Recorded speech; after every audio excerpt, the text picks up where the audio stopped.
तत्कालीन राष्ट्रपतींनी केलं होतं. 75 वर्षानंतर त्याचं अतिशय सुंदर अशा प्रकारचं नूतनीकरण करण्यात आलेलं आहे.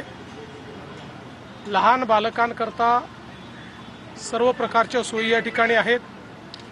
परफॉर्मन्स करता येईल, गोष्टी समजून घेता येतील, वेगवेगळ्या पद्धतीचं वाद्य संस्कृती असेल त्या संदर्भात प्रशिक्षण इथे घेता येईल, अशा प्रकारची खूप सुंदर व्यवस्था आहे. बाजूला जे एक उद्यान आहे तिथे मंत्री मोदयांनी मला सांगितलं की एक आपण ओपन सायन्स पार्क देखील तयार करतो. त्यामुळे एकूणच आपल्या मुलांकरता बालकांकरता एक अतिशय सुंदर अशा प्रकारची वास्तू तयार झाली आहे. मी स्वतः माननीय मुंबईच्या महापौर आणि मुंबईचे आयुक्त यांना विनंती करणार आहे की त्यांनी आपल्या महानगरपालिकेतल्या शाळांमधले जी मुलं आहेत त्यांना या ठिकाणी आणावं आणि त्यांनाही इथल्या सगळ्या वातावरणाचा आनंद हा घेण्याची संधी द्यावी.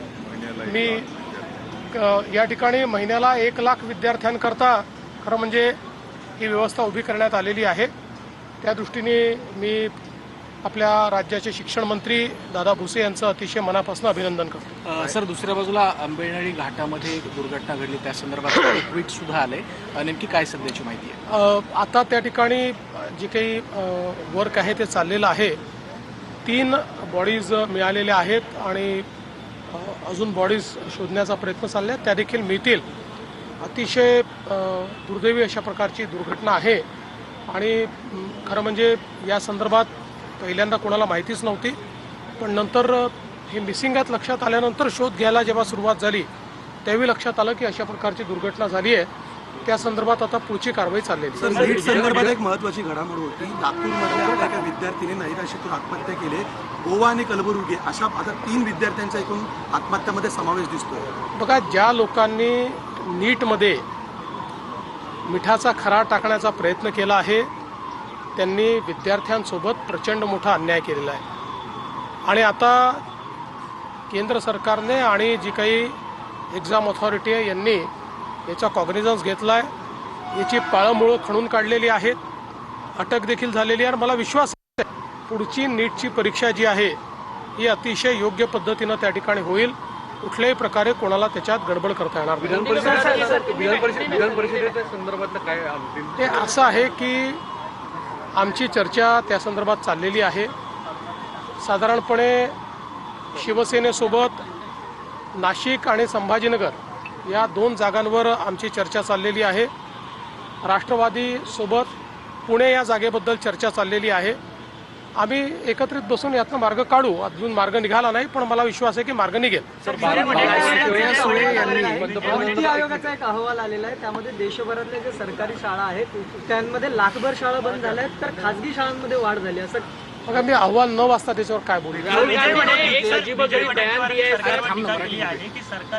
विजय वडेट्टीवार सरकारवर टीका करते की सरकारच्या चुकीच्या धोरणांमुळे जी स्थिती निर्माण झाली आहे पेट्रोल डिझेलची. असं आहे, आपल्याला सगळ्यांना माहिती आहे जागतिक संकट आहे. जागतिक संकटामध्ये सप्लाय चेन्स डिस्टर्ब झाले असताना आणि जगामध्ये अनेक देशांनी पेट्रोल डिझेलची इमर्जन्सी घोषित केलेली आहे. काही ठिकाणी 2-2 दिवस लॉकडाऊन आहे. अशाही परिस्थितीत आपल्या इथे पेट्रोल डिझेल आपण देण्याचा प्रयत्न करतो. काही ठिकाणी निश्चितपणे मोठ्या प्रमाणात लोक जमा झाले, त्याच्यामुळे काही कायदा सुव्यवस्थेची परिस्थिती तयार झालेली आहे.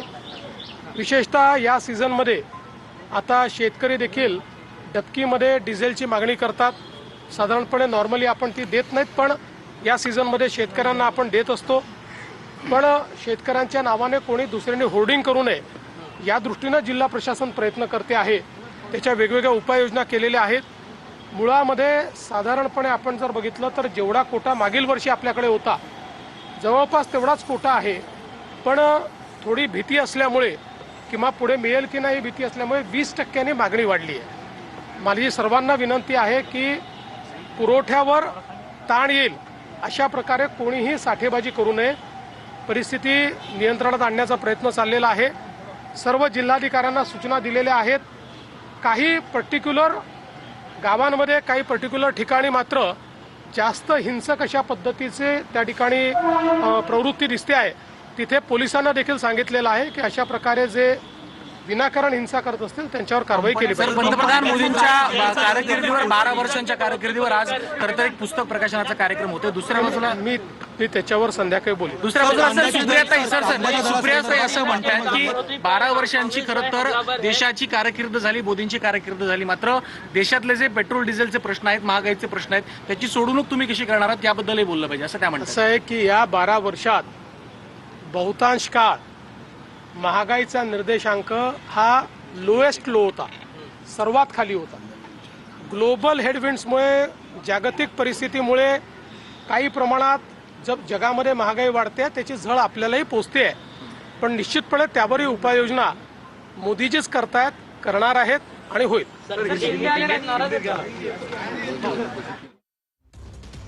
तर पुरवठ्यावर ताण येईल अशा प्रकारे साठेबाजी करू नये असं मुख्यमंत्री फडणवीसांनी म्हटलंय. पेट्रोल डिझेलची कोणीही साठेबाजी करू नये, भीतीमुळे मागणी वाढल्याचं सुद्धा मुख्यमंत्र्यांनी सांगितलंय. तर विधान परिषदेसंदर्भात सुद्धा चर्चा सुरू आहे. सेनेसोबत नाशिक आणि संभाजीनगरच्या जागेबाबत, तर पुण्याबाबत राष्ट्रवादीशी चर्चा सुरू असल्याचं मुख्यमंत्र्यांनी सांगितलंय. तर पुण्याच्या जागेबाबत राष्ट्रवादीसोबत चर्चा सुरू आहे असं मुख्यमंत्र्यांनी सांगितलंय.